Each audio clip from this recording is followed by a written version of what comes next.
All right, this one's about working with my conscience. There's a lot of stuff that I had to do that I didn't want to do, and it did make me feel bad. It did. But that doesn't mean it wasn't the right thing to do. These laws are killing us. They're killing us fast. The cops are killing us. The weather's killing us. The laws are killing us. It ain't just the homeless and those called mentally ill. Everybody is wrapped up in this shit. And a lot of people's excuses for not coming forward was, well, everybody's got problems. Oh, god damn, I would love Donald Trump's problems, wouldn't you? Shit, I'd settle for like 100,000 of Donald Trump's problems. That would be fine. Jesus fuck. So as many of y'all know, my number one goal in life is not to kill anyone, not even on accident. When you're fucking around with firearms, you're fucking around with stuff that is, well, it's meant for killing. There's no such thing as a straight clinker when it comes to actual firearms. There's not. Bullets are meant for killing. You want to get more specific than that, that shows your intent. If you believe that bullets are for killing animals, then you believe in hunting. You believe in sustaining. You believe in feeding yourself and your family. If you believe that bullets are made for killing people, then you and I really aren't going to get along. That's one of those things where I do have to point out that I do see a big difference between killing and self-defense. If you're defending yourself and somebody else ends up dead who's trying to kill you, you didn't kill them. You defended yourself. That's what you did. And you didn't do anything wrong by doing that, and nobody has a right or place to treat you like shit for it. Don't die.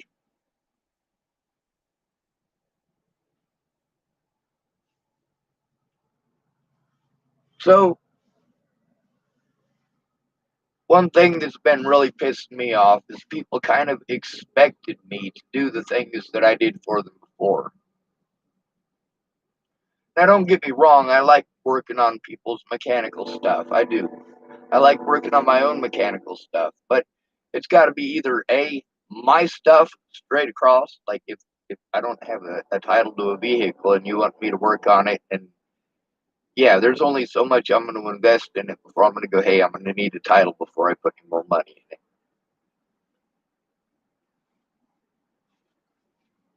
When it comes to carburetors, I've been able to fix one carburetor in my lifetime. It was a single barrel Rochester on a Chevy C10 Custom. And basically, it just needed new seals. So I took it apart. I listened to Gary Jepson, was the one who explained to me how to take it apart and a little bit about what to expect on the inside. He told me I really shouldn't do it myself. He says, Schwartzy, you shouldn't do that yourself. You should probably take that to a professional. If you lose that part, and by that point, my vehicle had been sitting for a few months with a bad carburetor, and I'd already ordered 3 carburetor kits. Sorry, I'm working with 2 different mouses here. So I chopped up a cereal box and I used that to fix my carburetor, and it worked. Um, However, there's some stuff that I'm really into. I'm really into you guys not being fucking stupid, first of all, and I'm also into not getting fucking killed doing something stupid.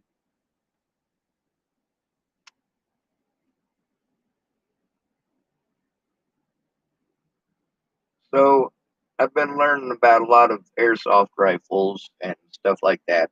Um, and of course, they shoot plastic BBs, and then there's the actual BBs, and then there's the paintball versions. I don't have one of those, but I'm pretty sure that I could probably adapt one of these two that shoots little Nerf things. They have smaller paintballs, and I'm sure that would probably perform the task required. But I've been looking at them, and I'm looking at the money that I've got left, and I'm looking at the investments that I have. I should be able to, if I can get some help with the stuff that I'm not able to do, then I should be able to try to make up for at least part of what I've lost across eBay. Um, One of the things that I was looking at, like I was showing you my airsoft collection. This one right here is modeled. It shoots the Nerf darts. I have a red one as well. Um, I haven't taken these apart, but they are mine. So if I want to take them apart and I mess them up, it's fine. Having my own stuff to tear apart is part of the reason that I'm able to fix so many things. It's part of the reason I'm able to fix a lot of other people's things. I have experience with it. Um, these right here, I've been studying a lot of the different styles of them. Some of them are meant to look super ultra realistic.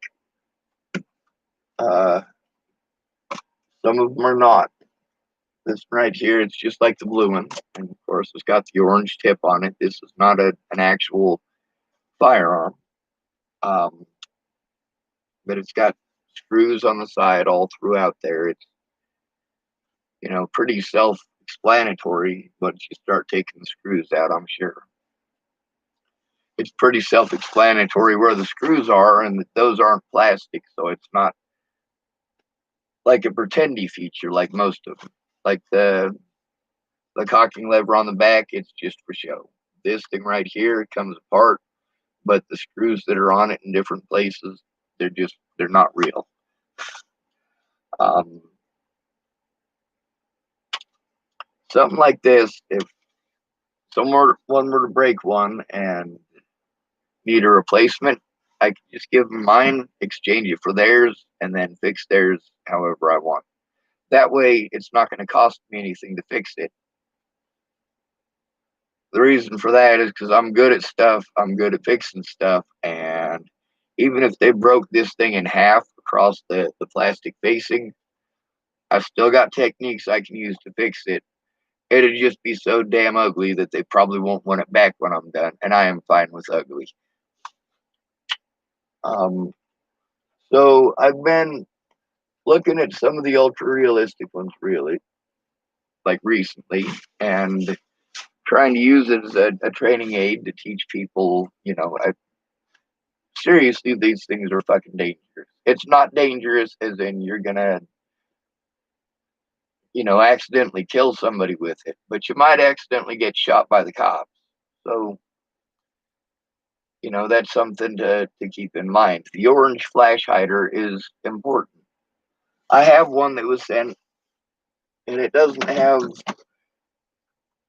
I'm trying to remember where I got all of these. Some of them I had to do some real funky stuff, which is just weird. Like I had to sign for one of the little fake plastic doohickeys. And I'm like, how the hell do you have to sign for that? It's not a real firearm. But like this one right here, pretty realistic looking. Of course, it only fires BBs, but you know, this one right here is a more expensive one. Um, and it's not as expensive as the one that I'm looking at right now. But when I was looking at them and realizing how hot of an item they are, and that a lot of times the difference between somebody getting a lot of money for the item in their hand and them selling it for next to nothing is them not putting down the brand name. There are some people who are against putting down the brand name, and then there are a few people who have told me, "Oh, you don't want to put the brand name on there because then you're screwing with their copyright." I'm like, if I'm selling something used that was made by Mattel, I'm gonna say I'm selling something used that was made by Mattel. You know, that's who it's made by. Like I saw a whole bunch of those Harley Davidson go karts before I ever uh, started working on mine because I wanted to fucking know about them. And as I was looking at them, I was like, oh my God, I got this thing for a steal. There are ones that are in crappier condition and don't even turn over, and they're selling for $2,000. The cheapest one that I found was like $800, and they didn't know that they didn't think to put Harley Davidson on it. They just said antique golf cart, and you got to pick it up in person. Um, so when I got this one, mine for $250, I was pretty ecstatic. I was like, oh my God, I really did get this for a steal. I now have an easy go for parts to try to somehow weasel something together between the two of them that is a fully functional go kart or golf cart. There was a moral to that. I just don't remember what the hell it is. Oh yes. Um, with these right here, it's just like that. If they don't know the model name and you start looking up, toys and stuff on eBay or on Amazon or on whatever, sometimes most of the time you run across the price that everybody's charging. But sometimes you get lucky. You run into somebody who's selling something used. They don't know exactly what they got. I know one lady recently was telling me she sold one. She told me what company it was made by, and she sold it for like $30 at a garage sale. And it's like one of the most high dollar ones that you can get. It's an airsoft gun, and it's almost $1,000. And like I guess it was an ex boyfriend or something like that. She just didn't want it, and he never came back for it. So whatever, somebody got a hell of a steal out of it. But I was talking to a guy who said, if you're looking at those deals, you have a little bit of money. People keep taking you for stuff, but you know what the stuff's worth. You know how to sell it now. You know how to use eBay. If you pick something up like that on eBay, there's no rules about you not being able to turn it around and resell it. And if it's broken, you can always return it. And I'm thinking to myself, well, if it's something that's like right now, I'm looking at an item that's it's $75, right? Now that's used, but then I'm also looking at the fact that a brand new one, they don't make these things anymore.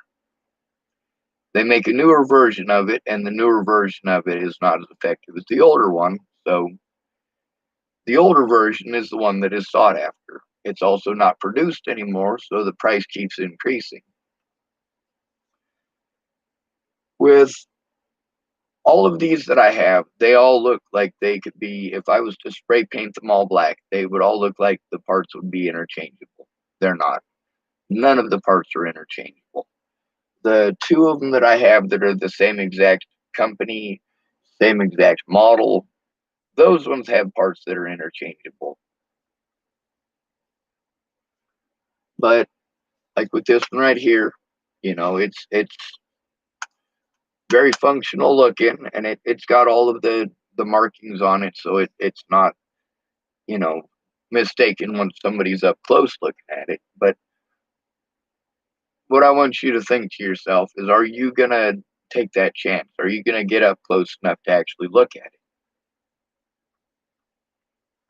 Probably not. That's part of with a lot of these people with their get home bags. They're putting stuff like this as their get home bag, except it's not a BB gun, it's a real one. I'm like, that's a bad idea. Like, I don't walk around with a fake one because I don't want to get shot.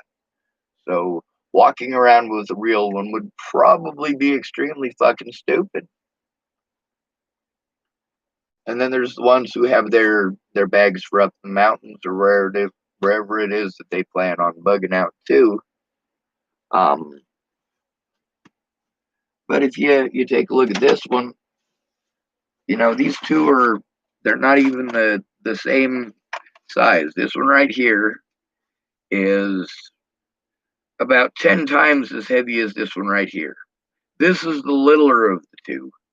This is the bigger of the two. But if you look at this one right here, it operates entirely different.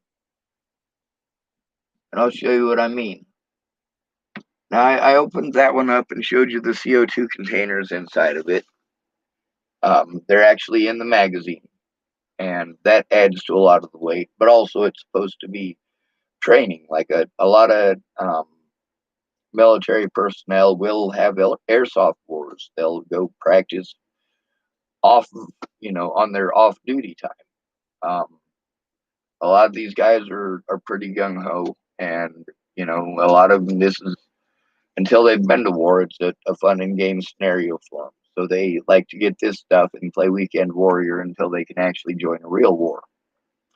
Now, like I said, the orange flash hider, very important. This does help to prevent you from getting blasted.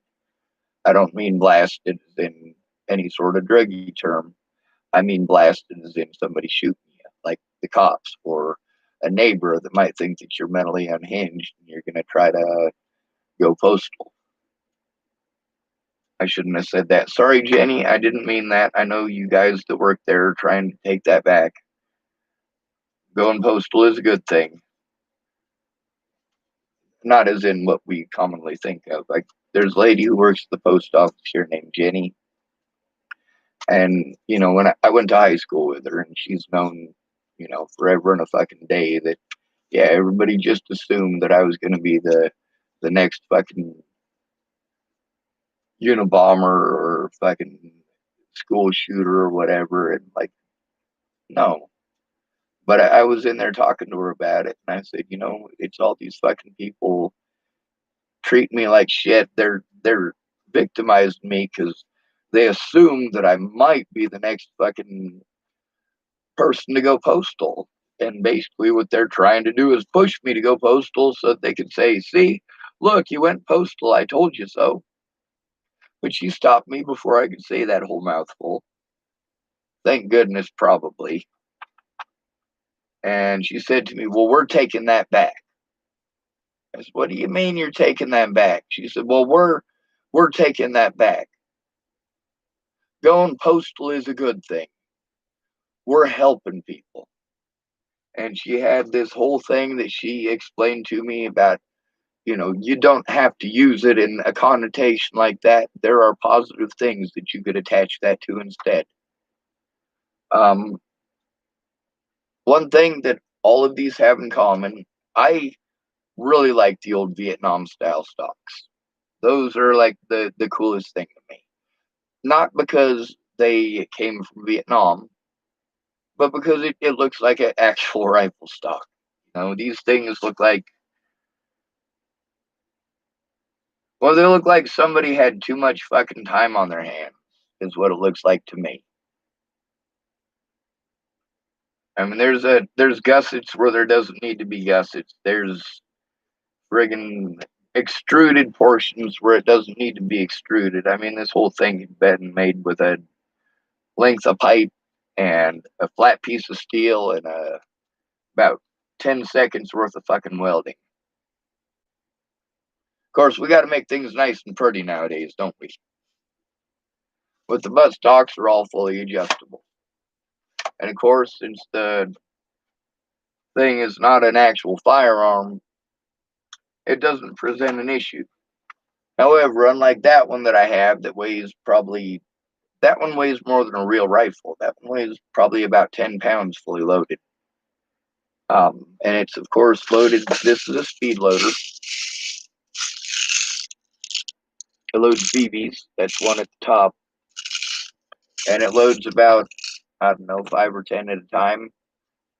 Um, But that's actually what goes into the big heavy one. This one right here, it's got something similar that goes into it. And it's actually a different color, but it's set up similar. Instead of having a big block on the front, like the one that goes into that one, it's just this little dinky thing on the front. The reason for that is because this one is spring powered. So these BBs are launched by a spring. In order to do the spring, you have to grab the back of it here. You have to pull that back, and then you got to let it go. And of course, it's on safe.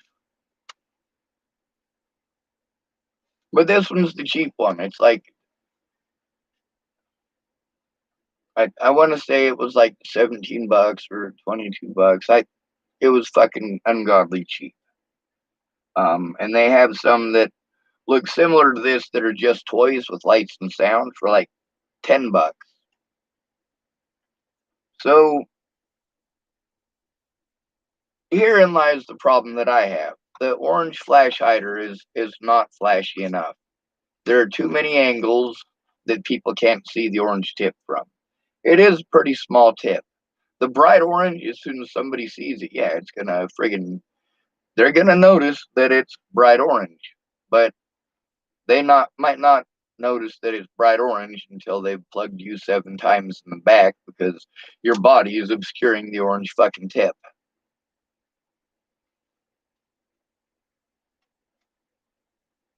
For me, I keep all of these in here. I only use them for showing you on videos. The two that I actually do take outside of here are the two that fire the Nerf dart. And before I walk anywhere with even those ones, even though that one is bright fucking red, it's obviously not something that's meant for fucking going around and damaging people or getting rid of their lives. It's something that's just, it's a foam dart. And that one I won't even walk around town with. But the point here is that I like mechanics of the way that things work. These right here, when I was getting into them, at first it was just kind of I'm gonna get these for safety reasons. I mean, I need to know that the people around me are safe with firearms because many of them are firearms owners. Also, I want to know who's safe around me.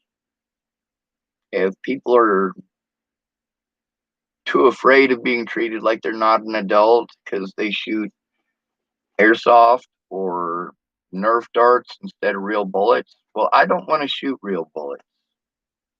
That's just the fact of the matter. I don't want to shoot real bullets.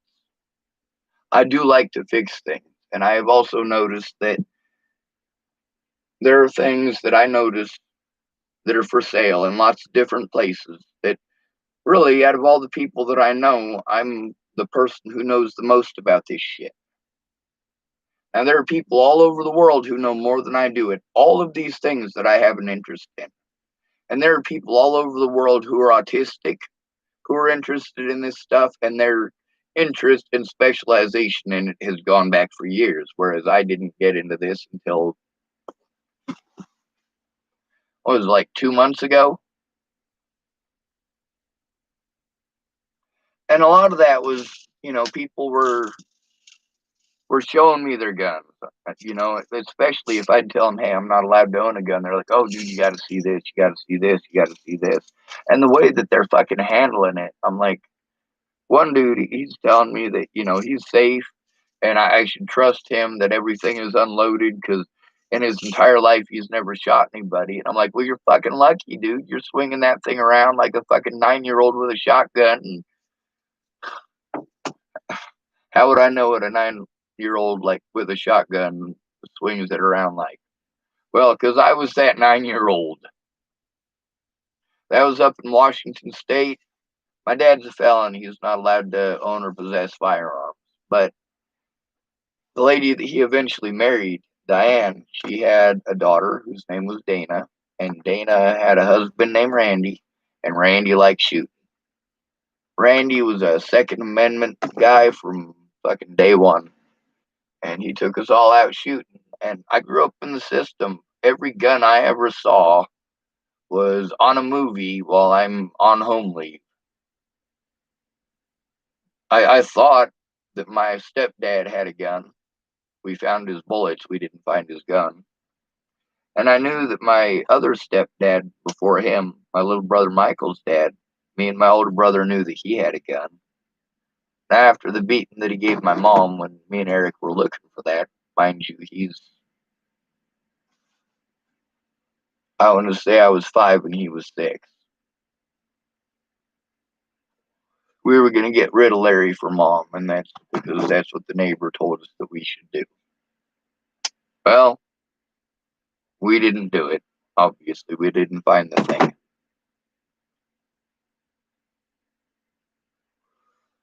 As kids, though, yeah, it's easy to influence somebody, especially after they've been through a traumatic experience, like watching their mom get the fucking holy hell beaten out of her by her husband.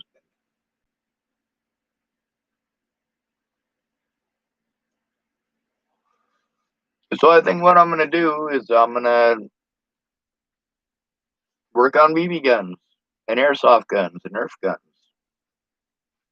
I'm also gonna very likely, I want to let the sheriff's department inspect these in person so that they know that they're not real. Because although they already know that they're not real, and one of the officers has already seen 2 of them, like it's something where people in this town are paranoid enough that it really is something that I want people to really respect my wishes at this point. First of all, don't bring your guns to me. I don't want to work on them. I don't want your guns. You to gift me a gun. I don't want you to give me a gun in exchange for taking care of someone for you. I don't want you to bring the gun that you threw down in the dirt last year like a disrespectful asshole. I don't want you bringing that piece of shit to me. I don't want to touch it. Now, if you take it to Cabela's, I know their waiting list is like train. I know their waiting list is like 8 or 9 months for fixing your shit. But if you go and get your stuff professionally fixed, I'll go out shooting with you. All right. I'm willing to do that. I'm willing to go out shooting with you, but I don't want to fix it. I don't. If I'm fixing it, it's an emergency fucking fix. The only reason I'm fixing it is because you're bringing it to me right before fucking hunting season. But you had ample time to send it to fucking Cabela's and get that shit fixed in the last year. You had plenty of time to do it. Now, it's that time of the year where it's December. Nobody's going to come to me with their rifles. Nobody's going to be doing any more shooting this year.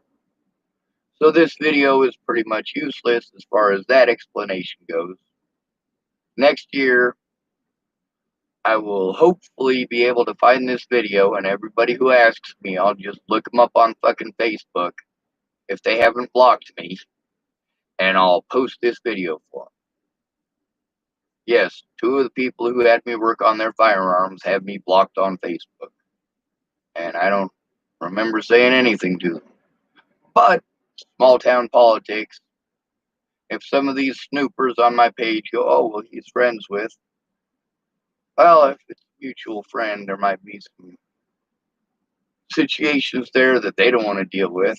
They want to be my friend, but they also want to be that other person's friend, and they don't want the complications. And I'm the less popular of the 2, of course.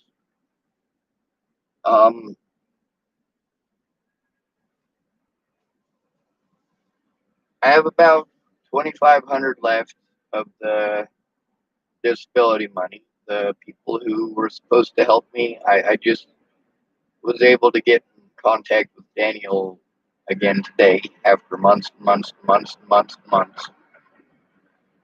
Not literally. I think the last time he contacted me on Facebook was like end of October, I think.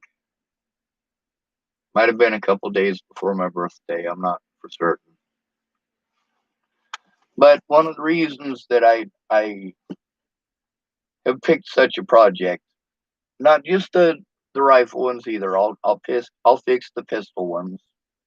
If it's a airsoft or a Nerf rifle, I don't have a problem with that. The BB I might have an issue with, um, and I'll just have to tear into a couple of them and see. But as far as investing on eBay, the guy that was showing me how to do it, he said if you see something, if you spot something while you're scrolling through that other people aren't going to notice, like you got special interests. So let's say your special interest for him, it's antiques, and he's got specific types of antiques.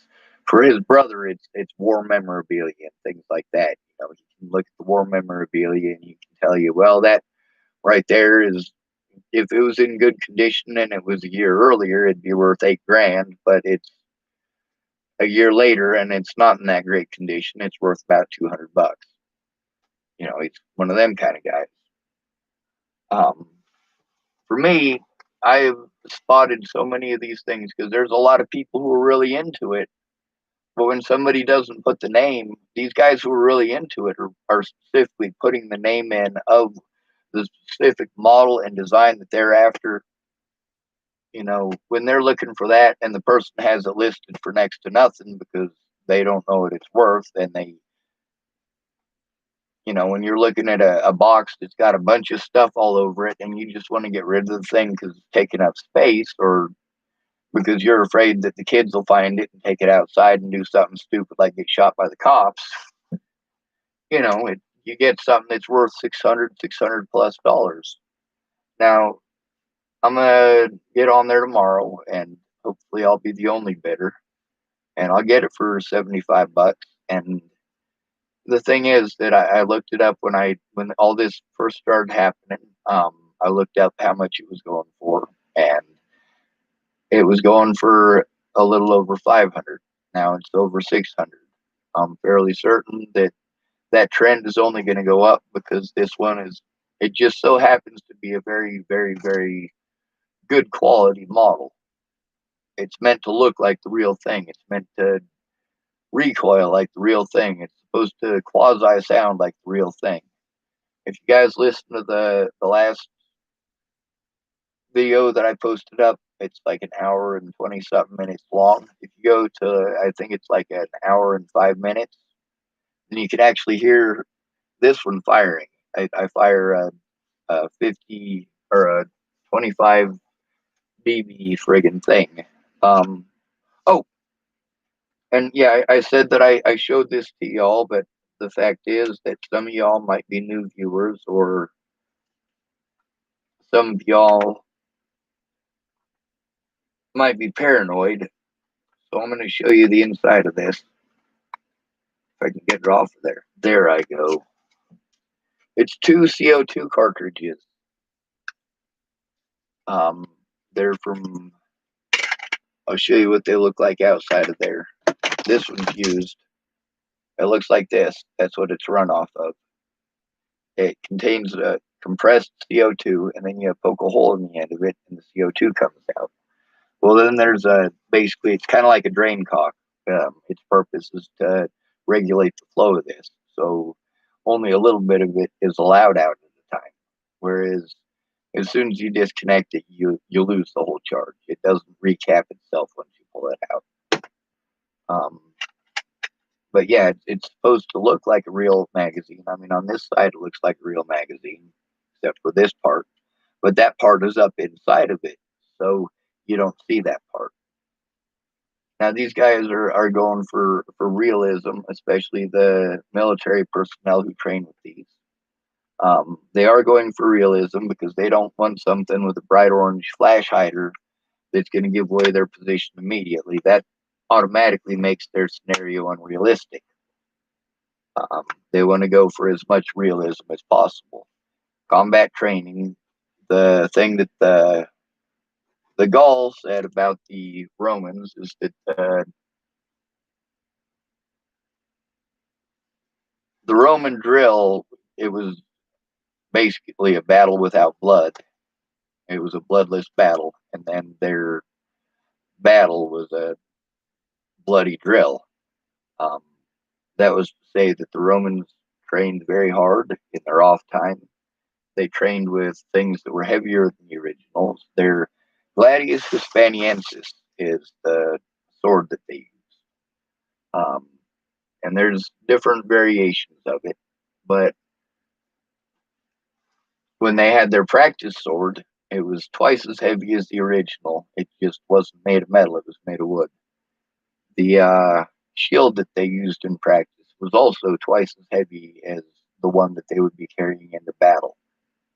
So it was, by the time they were out there wielding the real thing, they're like, man, this is like wielding a butter knife through butter or a hot knife through butter. I mean, they just moved. That also brings me up to something I was speaking with a Latina and a Hispanic woman. Both these women are from similar places, not the same country though. One of them is from, her family is from, I want to say, well, it's a South American country, and so is the other one. But one of them says Latina, she's of Latin descent, and the other one says Hispanic because she's of Spanish descent. Um, the thing about that is that's where colloquialisms come in. Spanish is a colloquial Latin language. French is a colloquial Latin language. Um, Portuguese is a colloquial Latin language. What colloquial means is uh, Latin comes from Italy. The Italians spoke Latin. When they took somebody over, those people might not speak the same language, but they were going to force you to be soldiers in their army nonetheless.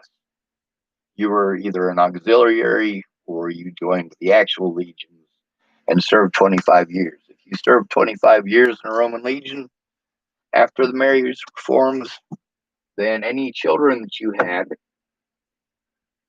if you were let's say you were a slave could join the army. After 25 years of service, then any children that you had would be born free. However, any children that you had before your service was over would still be slaves. They had some pretty messed up rules and ins and outs and all that. It was a very messed up system. All of them are. The Romans took what they liked the best from the Greeks and said, screw the rest of them. Same thing with the Gaul, and the same thing with the Spanish. Like their sword was Spanish. Their helmet was a Gallic helmet. Their stuff was borrowed, all of it. Their shield was Samnite, or darn near. Their well, I guess the Caligae, that's their boots. Those were entirely Roman. That's also part of the reason that they were able to march as far as they did. But for me, I'm not interested in going to war with toys, which is basically what they're the equivalent of. They should not be treated as toys.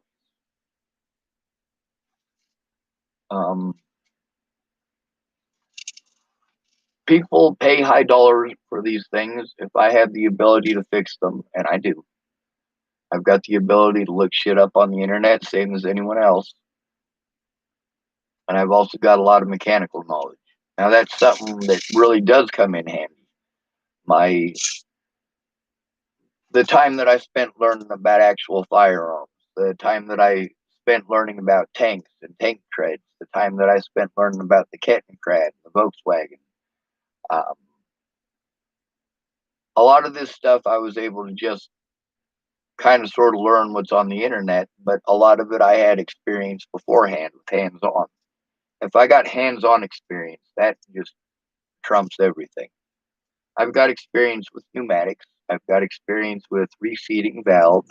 I've got experience with and not just experience, but I got friggin' piles and piles and piles of bushings and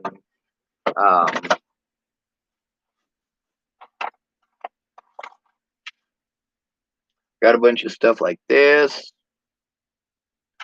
and I got some other rings like these ones here. These are just, they're rubber compression rings.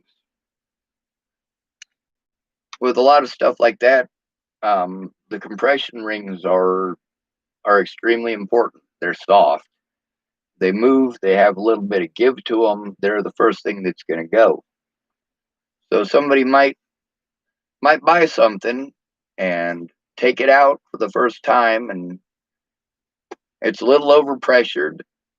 You're supposed to wear them in a little bit, and that way they don't get overpressured. There's less friction once you've. It's called friction wearing. That's where you basically just move a piece that's cast back and forth until it rubs off enough of the casting that it's less friction. It's a lot smoother. But they'll get something and it's expensive, and they're like, man, this thing is expensive. I wanted one of these. I saved up my money for 6 to 8 months, a year. I'm going to get me one. And they get them one. And then they have that ring blowout, that seal blowout. And they only had it a couple weeks by that point.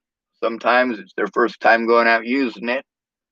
And after that, like, they don't think about it anymore. It just sits in their fucking closet, and they go, man, the thing didn't even work.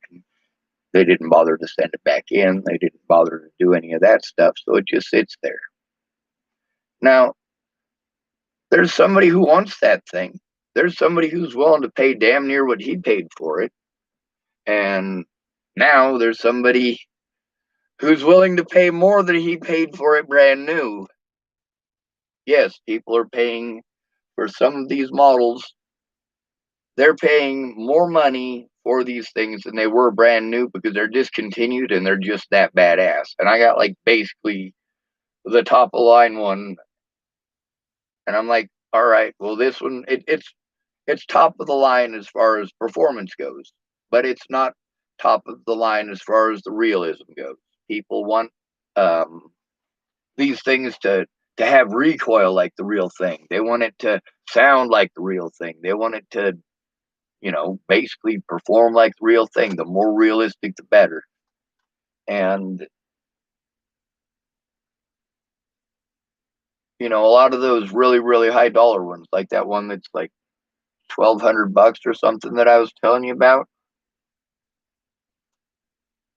One of them's made in South Korea and one of them's made in Israel. That's where the most high dollar ones are. However, they're not the highest performance.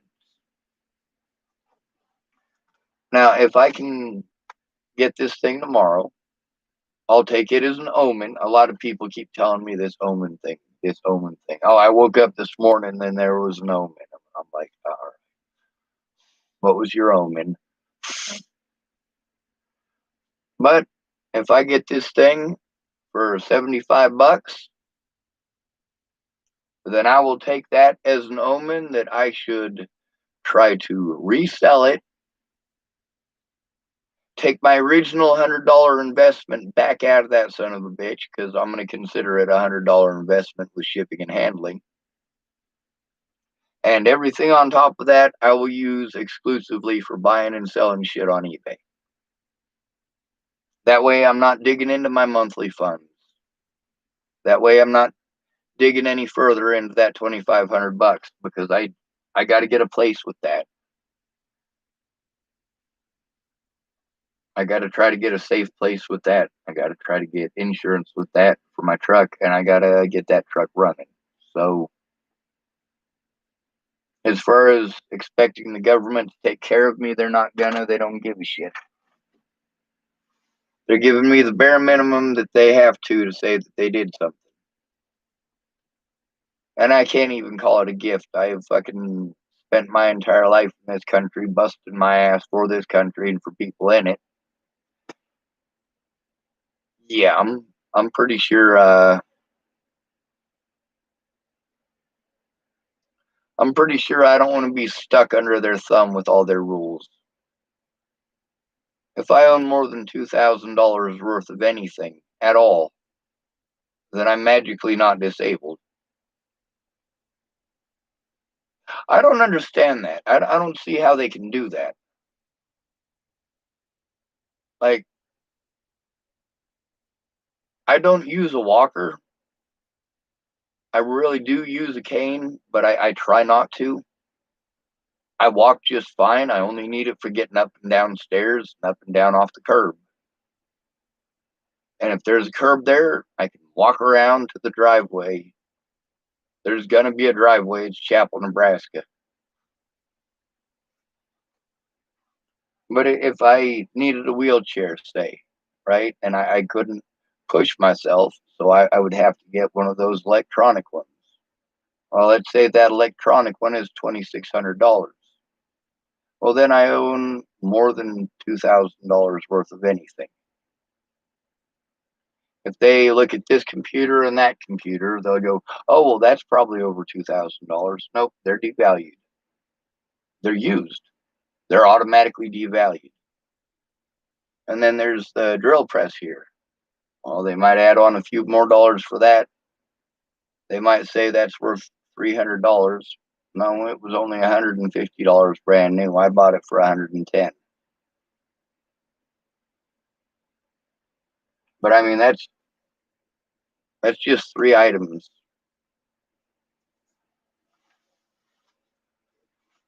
If I get this thing, have it sent to me, get it up and running, and I'm pretty sure it's airsoft. Um, that's the part where I have an issue. I know how much it's worth because I recognize the name, I recognize the model, but also I haven't been looking up anything specific. I've been looking at all the different ones.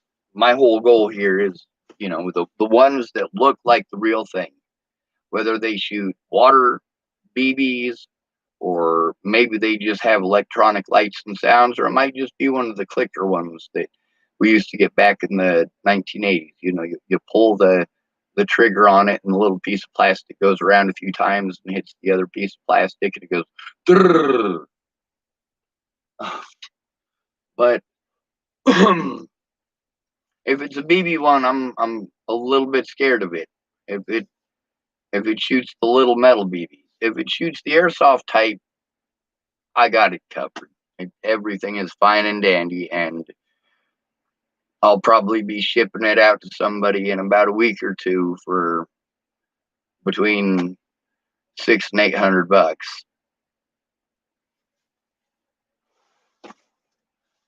But that's also, anticipation and hopefulness. It's not an expectation. I don't expect that I'll be able to sell it for that much. I don't expect that I'll necessarily even win the bid. Um,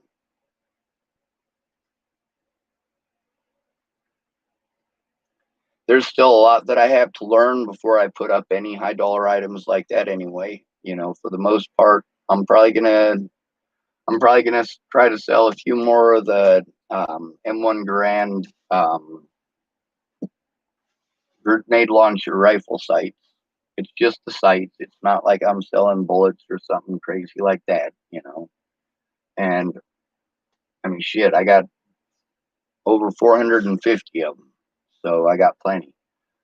Um, I don't want to sell them over the internet. I do have a purpose for them. Like I was saying, I've been trying to come up with civilian uses for them. I told you all about uh, the flare launcher for like the carnival cruises and stuff like that, and you can use them for fireworks. They're considered a signal round. The same thing with the flares. That's considered a signal round. There's also the ones that whistle, and those are also considered a flare round.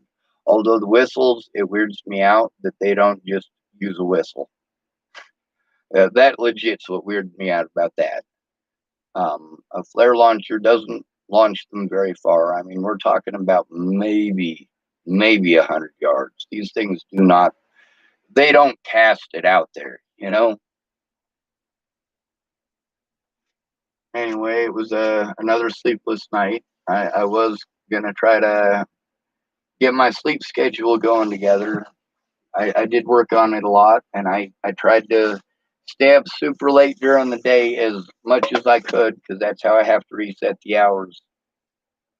Like, today I might be able to keep myself conscious until noon, and that would be absolutely great because if I can keep myself conscious till noon, then that means that tomorrow I might be able to keep myself conscious until maybe 2 or 3 o'clock in the afternoon.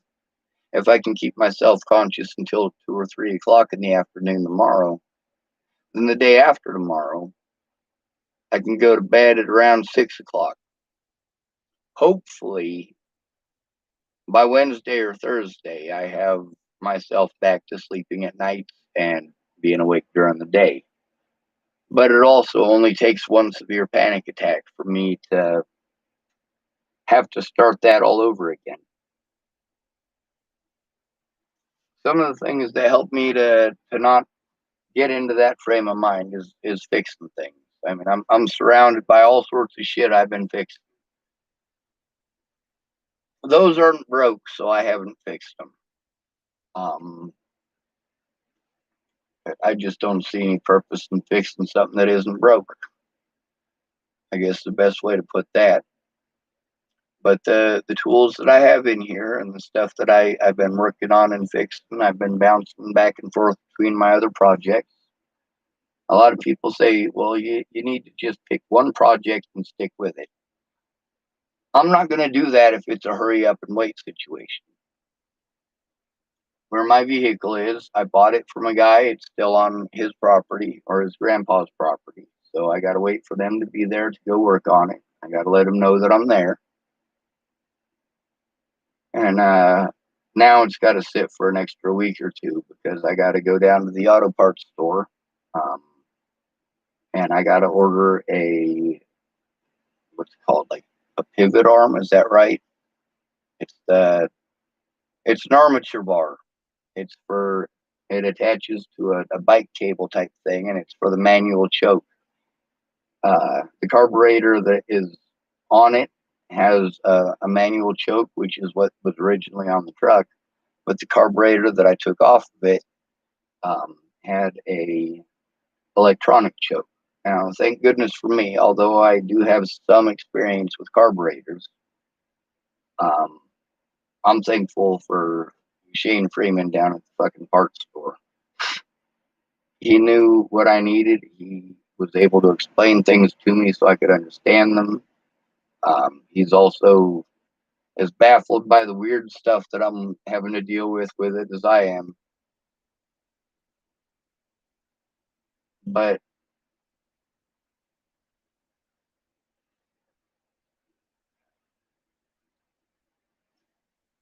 working on mechanical stuff helps me mentally. I don't know how to explain that to y'all. Coming up with and designing things to save people's lives, that gives me something that I can feel good about. Video games, they help me to distract myself from all of the things that I need to be distracted from. But then the way that people treat me for playing video games, I don't want to play them. I don't want to get in trouble. I'm an adult. I shouldn't fucking have to feel like that or even be treated like that, but it's the reality of it. I'm not allowed to have a downtime.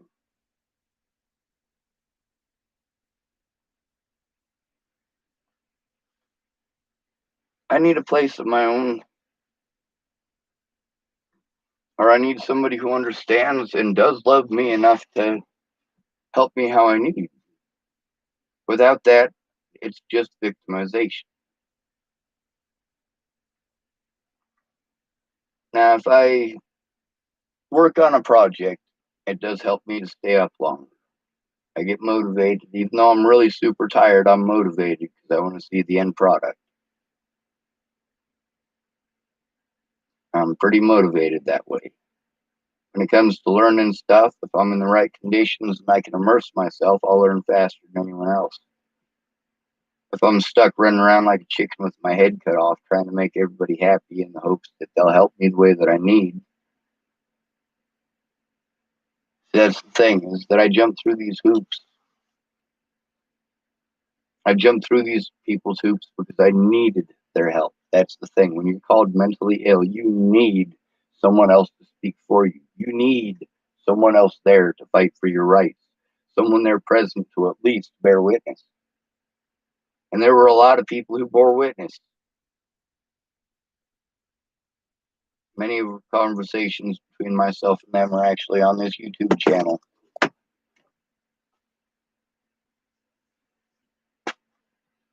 I don't think I'm gonna make it till noon today.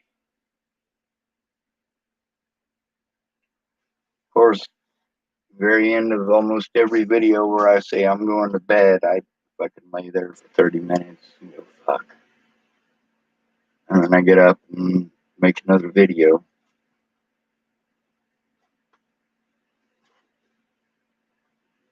It's not friendly to the other person when you're the only one who's allowed to speak. And it's not helpful to the other person when your suggestions are based on situations that you have in your head. When the person is trying to tell you the situation and you're too busy giving advice. And it's not even advice. Advice denotes that they can take it or they can leave it. But you guys are assholes if I don't do exactly what you want when you want. So that's not a request, that's a fucking order, asshole. And if you're not an asshole, well, just ignore that. Obviously, you're not an asshole. I wasn't addressing you. As far as my morality goes, my conscience, I like the Jesus, but Jesus would have chased all these motherfuckers with a whip. Actually, no, he probably would have spoken up, continued to speak up, and continued to take the beating until he was dead. I think Jesus was autistic. He must have had oppositional defiance disorder.